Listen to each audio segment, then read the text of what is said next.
welcome Legally Speaking with me, Tarun Nangia.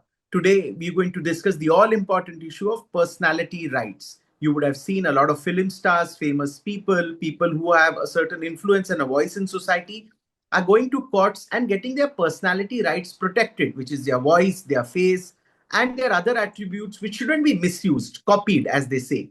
And I have someone who's done a great lot of work in this field. I want to welcome today Madhu Gadodia. She is Deputy Managing Partner of Intellectual Property, Media and Dispute Resolution Practice at law firm Nayak and Nayak. Good to see you, Madhu, and thank you for your time. Hi, Tarun. Good to see you as well. So, Madhu, in fact, when I was researching for this show, I saw that you have done personality rights cases from some of the most well-known people in the world and not even in India. The list is as big, starts from Amitabh Bachchan, goes on to people like Abhishek Bachchan, Aishwarya Bachchan, Jaya Bachchan, recently Ajay Devgan, Anil Kapoor, Jackie Shroff, and so many more. I mean, these are people that we have sort of, even generations older than us have watched growing up. And these are people whose names, faces, photos have been used rampantly all over. And suddenly now we see that there is a law in place to get the personality rights protected. This concept was not known. Could you explain this and why this came about? Right. So, Tarun, you're absolutely right that personality rights was completely alien to Indian law. And we didn't have any protection for misuse of personality attributes like the name of a person, the voice, the signature, and so many other attributes. Mr. Bachchan has been a client for a very long time, and we used to face issues where every day there would be some instance of misuse, whether somebody is starting an app reflecting his name and inviting people to speak to him. Obviously, his voice was misused. Likewise, his image, portraying that he's part of a particular event and inviting people to participate, taking subscription money, whereas he would not be involved at all, using his image for endorsements and all of this. We used to address notices on a regular basis, legal notices, and we got good response where every time it would be pulled down and the person would take action. But it was more curative. And at that stage, we thought that, this is a regular affair, it's a day-to-day affair. We should do something which is preventive rather than curative. And this is what prompted us to think in the direction of approaching courts. And at that point of time, because personality law was not recognized in India, we were trying to formulate an action on the basis of not a single codified law, but an amalgamation of different legal provisions, starting from your constitutional right under Article 21, which is your right to privacy, which extends to the right to publicity, and taking it forward under copyright, trademark, also up to some extent passing off, and the Information Technology Act. That is how we structured our suit. There were some judgments of Delhi High Court which very vaguely recognized personality rights earlier, like a Daler Mehndi case where dolls replicating Daler Mehndi were being sold and there was an injunction granted by the court. So while these kind of orders prevailed, but there was nothing like a personality right that was recognized. Mr. Bachchan's order was the first of its kind which actually gave legal recognition to a personality right. And I must say that the Delhi High Court passed a landmark order, which was followed in all the cases that you mentioned and even so many others. Okay, thank you. In fact, if you sort of want to discuss any foundational case before Amitabh Bachchan, were there one or two cases that you would like to sort of discuss? And has this personality rights been in development as far as enforcing them for the past 2 decades or only in the past 7, 8, 10 years or so? So historically, internationally, there were certain judgments which were again in the 50s and in the 1990s. Like there was a case, there was a Tops chewing gum case. There was a case of Vanna Whites where she had sued Samsung Electronics, and those were the international cases where personality rights were recognized. But in India, there was no case. And there was the first time when ICC versus RV Enterprises, a case decided by the Delhi High Court, which was on a completely different issue, but it gave a very small paragraph on personality rights, where the right of a cricketer's name was being misused to conduct a contest. And the court said that this would not only affect, the regulatory bodies conducting the cricket, but also affect the personality and his rights. So that was a very small paragraph which was mentioned in the judgment, but no order significantly in favor of personality. Followed by Daler Mehndi, like I said, where dolls were being sold replicating his personality, and there was an injunction that was granted again by the Delhi High Court. In fact, there was a case where Mr. Bachchan and Mrs. Jaya Bachchan's image was misused by a jeweler, and that was used to endorse jewelry. And there again, the Delhi High Court granted an injunction, but again, not so much emphasis on personality rights. So these were some of the orders that were prevailing before. But like I said, the first time the recognition that was given, and which was focused completely on all attributes or personality traits, starting from your name to your image to your style, your likeness, your voice, everything was recognized in this judgment. Okay, point well taken. I want to ask you about this whole news of passing off. We see a lot of orders from courts on passing off. Could you explain this concept and what actually happens in a passing off? So, passing off is a very common concept under copyright law. And in case of, like I said, because there's no codified law for personality rights, the concept of passing off would apply here also, because essentially what an individual or a celebrity needs to establish is three important aspects. One is the reputation and goodwill, which obviously prevails where there is a celebrity involved. The second is misuse of personality attributes, which could be in different ways, like misuse of a name, image, or voice, or a persona. And the third would be an actual harm or damage which is caused to an individual. Now, this damage may not be necessarily a commercial harm, but it could also be a reputational harm. Many times the person may not do it just for commercial benefit. Even if it's not for commercial benefit, but it ends up in a reputational harm to an individual. And this was particularly recognized or observed in Mrs. Jaya Bachchan's case and Mr. Ajay Devgan's case, where there were certain suggestive memes and photographs which were morphed and created, which caused a lot of reputational harm. So these aspects, when you are able to establish, it amounts to a passing off action as well. Okay. Well, one thing I want to know is the incoming of generative AI in India today has we have seen that anybody can use anyone's face and make a video, or you can make anyone speak whatever you want.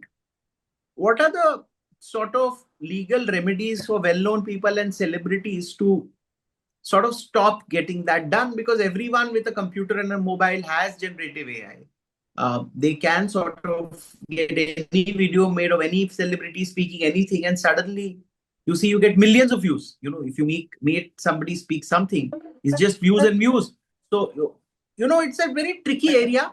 I mean, if you're sitting abroad and making a generated AI video for an Indian, it'll take time to access that person. What are the challenges? Well, so again, if you recall the Rashmika Mandanna case, that was one of the first case where a deep fake or a morphed image came into limelight, and we lodged an FIR. We immediately took proactive steps on behalf of Rashmika, because the idea was to completely track and curb this kind of misuse. And you won't believe, I mean, eventually after a lot of investigation, the person was caught, and it was a young young boy who did not even know what he was doing. He did it for fun. He said, I did not even intend to cause any harm. I just did it for fun. And I kind of wanted to show off my creation, that I could create something which was so real. So unfortunately, he didn't know that now this is coming into a very serious ambit, and it can really cause a lot of damage. Yes, AI is an uncontrolled animal right now. It is very difficult for any celebrity, because you have very easy access to material. Like a celebrity's image is widely available, the celebrity's voice is widely available. So for anyone to feed information into an AI tool and get output and create what you really want to create is not difficult at all. I mean, it can be done sitting in one place with a very basic computer also. So you don't need to make like a large scale investment, and you can come up with a fabulous product which is just giving a kind of a misconception about it being the actual celebrity. So this is something where it's right now in an area where there are some good steps which are being taken from a legal perspective, from a legislative amendment perspective, like the IT rules which are being amended, the intermediary guidelines and the digital media ethics code 2021, which is proposed to be amended, which makes it mandatory for intermediaries to kind of disclose or have a disclaimer that this content is artificially created or synthetically created. At the same time, it is also high time for celebrities to kind of legitimize the creation of their AI models or their AI attributes, so that it goes into a controlled space where the celebrity, with the help of different agencies, is creating legitimate AI models which can be monetized for the benefit of the celebrity. And at the same time, the agencies can also be like watchdogs and watch for any kind of infringement and take prompt action. So in fact, this is what is prompting more and more celebrities to approach courts. And I would say that, in addition to, because this is ultimately, it is going to create burden on the courts. So it is high time that the celebrities look into aspects where this can be legitimized and monetized. Point very well taken. I want to know from you that for a lot of celebrities, the big ones, of course, the agencies will approach. For the smaller ones, once you give your, say, usage of your face, name, attributes to an agency, all the legal rights you pass off to the agency to do the case on your behalf, contest, fight, get relief from the. Is that true? That's true, and it's purely contractual. So you can control what you want to give, to what extent you want to give, whether you want to give it exclusively, non-exclusively, whether you want to give certain rights and park it, and park certain rights for yourself. So this is purely contractual, but it will help in kind of, streamlining things, and you will have somebody to assist, because, a celebrity would not have time to focus on these aspects. So apart from the legal recourse, this would be like an additional measure that a celebrity can consider adopting over a period of time. And we all know how social media is, anything which a spark leads into a fire. There's many times false news which just becomes news and gets more viral than actual news. So it's not just about personality rights, but it's also about not being a victim of unfortunate news items, etc., which can bring more reputational harm than anything else. Tell me, Madhu, you work with some of the biggest names in Indian, say, Bollywood, and those kind of side of work. Do you think these people are more vulnerable to these kind of activities as compared to the other lot, which may be business persons and all? Because many times we see the people who are in the media, names in the media and entertainment, they're much more popular than sometimes even business men. A few may be popular, but not. So do you think there are many much more vulnerable and need some evolution of law, more protection? Is India right going on that path? Could you discuss that for a bit? Absolutely. So I would say that, popularity comes with its own drawbacks, with its own cons. So while, you enjoy the limelight and the glare and everything, but at the same time, you also become victims of such kind of misuse more prominently, because obviously the miscreants also want to draw attention, they want to draw footfalls, they want to make commercial benefits.